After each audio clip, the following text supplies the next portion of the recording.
Saddam Hussein aids and protects terrorists, including members of Al-Qaeda. He has also given aid, comfort, and sanctuary to terrorists, including Al-Qaeda members. All options are on the table. My good friend, Senator Obama, that's a very provocative statement. You previously said that all options are on the table with respect to Iran.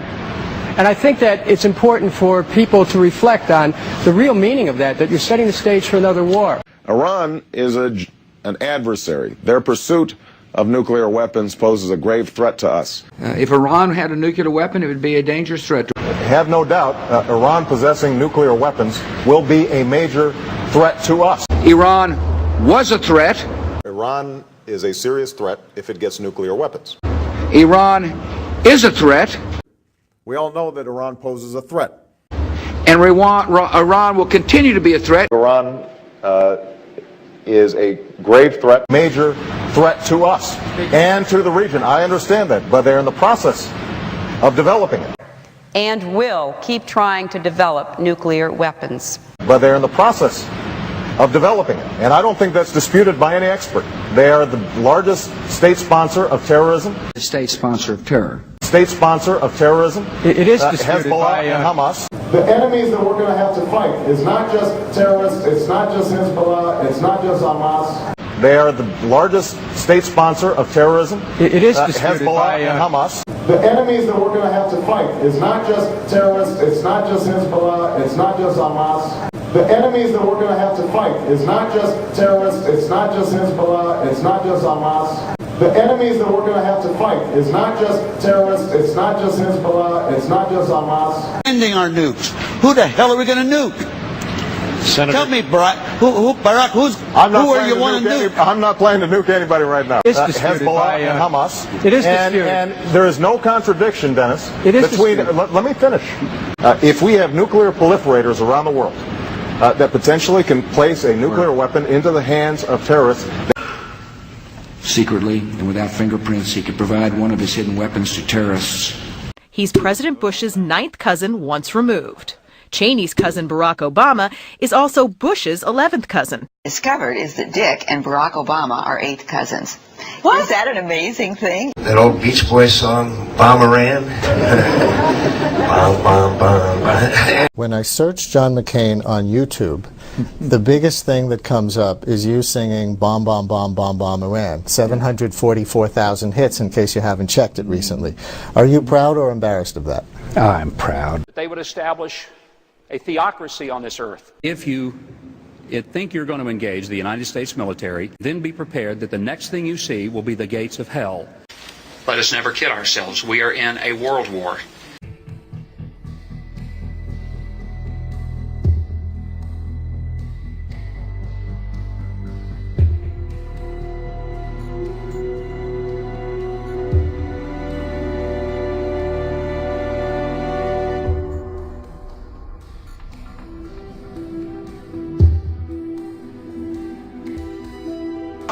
The year is 1917, and Representative Oscar Callaway enters a disturbing statement into the U.S. congressional record.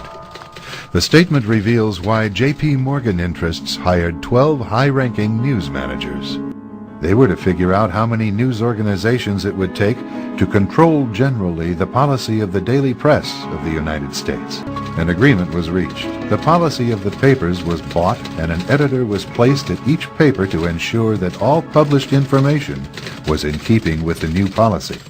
Soon, that policy would be defined by a front group formed by J.P. Morgan and his colleagues, the Council on Foreign Relations. Today, the CFR maintains that its goal is to increase America's understanding of the world. For 2 years, Professor Carroll Quigley is allowed to examine the confidential papers and secret records of this network. Quigley reveals that these men aim to create a world system of financial control in private hands, able to dominate the political system of each country and the economy of the world as a whole. In short, they seek total and quiet control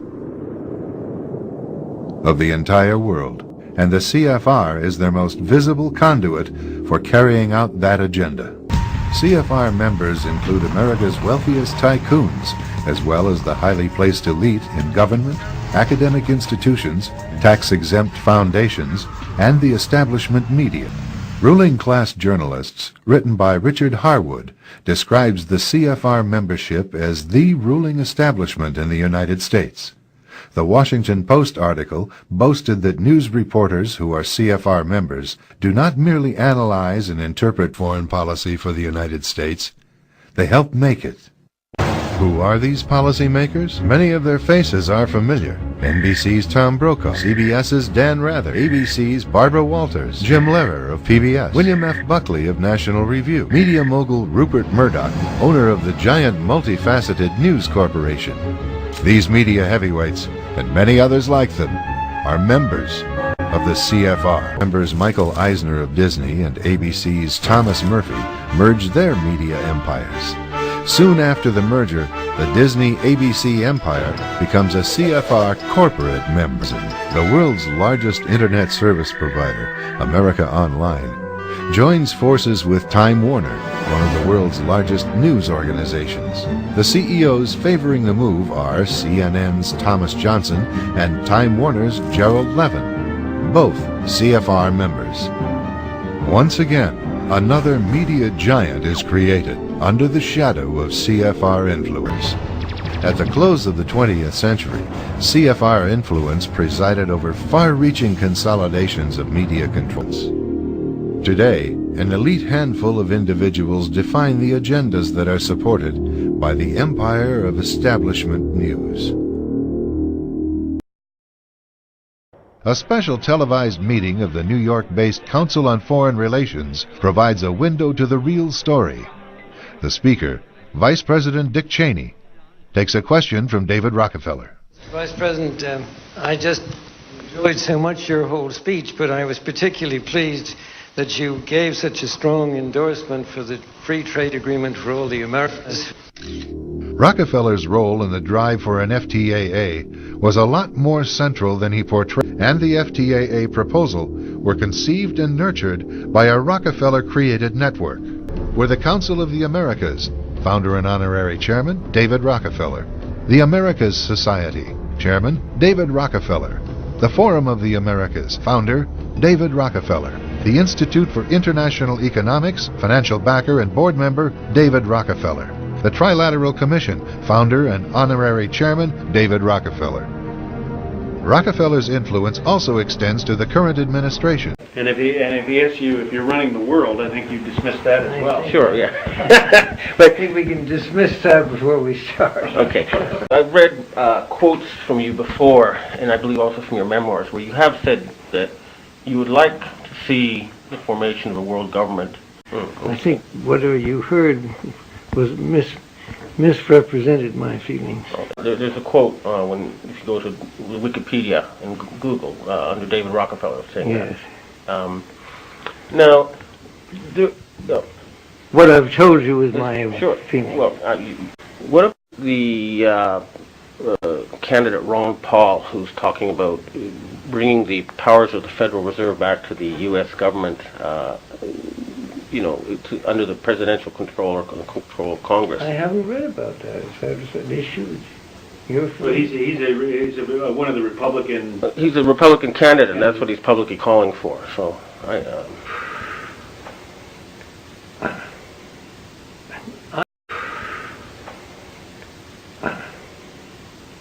I would not look upon that as one of the great issues that needs to be addressed at this time. This is Aaron Russo, a filmmaker and former politician. To his left is Nicholas Rockefeller of the infamous Rockefeller banking and business dynasty. I got a call one day from an attorney woman I knew, and she said, "Would you like to meet one of the Rockefellers?" I said, "Sure, I'd love to." And we became friends, and he began to divulge a lot of things to me. So he said to me one night, he said that there's going to be an event there, and out of that event, you're going to see we're going to go into Afghanistan, so we can run pipelines from the Caspian Sea. We're going to go into Iraq to take the oil and establish a base in the Middle East, and we're going to go into Venezuela and try and get rid of Chavez. And the first two they've accomplished. Chavez they didn't accomplish. And said you're going to see guys going into caves looking for